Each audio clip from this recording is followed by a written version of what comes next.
ملګرو د سریلانکا او د بنگلاديش په میچ کې د کرکټ په تاریخ کې په اول ځل باندې عجیبه اوټ ورکړل شوی دی. هغه اوټ چې زه تاسو سره شریک کوم، تاسو به هم حیران شئ چې عجیبه اوټ امپایر ورکړی دی. د هغې نه مخکې راځو چې دغه اوټ زه شریک کوم د سریلانکا او د بنگلاديش په دغه میچ باندې لږ ښه. سریلانکا ټیم 209 هدف ورکړو بنگلاديش ټیم ته. بنگلاديش ټیم ته هدف ډېر په اسانۍ سره راواړو.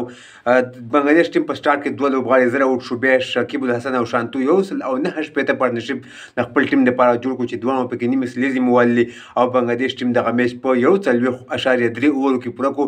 په درې وکټو باندې بنگلاديش ټیم دغه میچ وګټو. راځو نن دغه اوټ طرف ته د سر کې دغه تصویر تاسو ګورئ.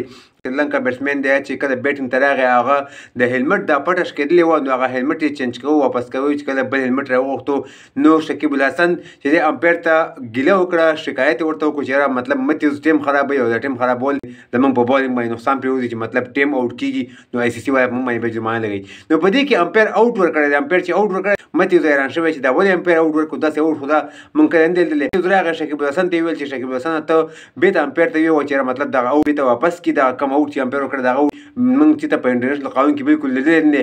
شکیب الحسن ورته وویل چې زه بالکل دا کولی نه شم، امپیر کار دی، امپیر اوټ ورکړی دی او ته اوټ یې. نو دغه د متې اوټ یې ورکړی دی، په عجیبه طریقه باندې اوټ ورکړی دی. کرکټ په تاریخ کې په اول ځل باندې اوټ ورکړی دی. سږ کال 2023 ورلډ کپ که موږ وګورو نو د ICC خپل ایونټ دی، خو د ICC واک پکې نه چلېږي. ICC نه واک BCCI اخیستی دی. که تا موږ تاسو وګورو د انډیا وایي ټولې غلطې فیصلې کوي په دغه ورلډ کپ کې. دغه ټول ورلډ کپ ماته بالکل مکمل فکس ښکاري.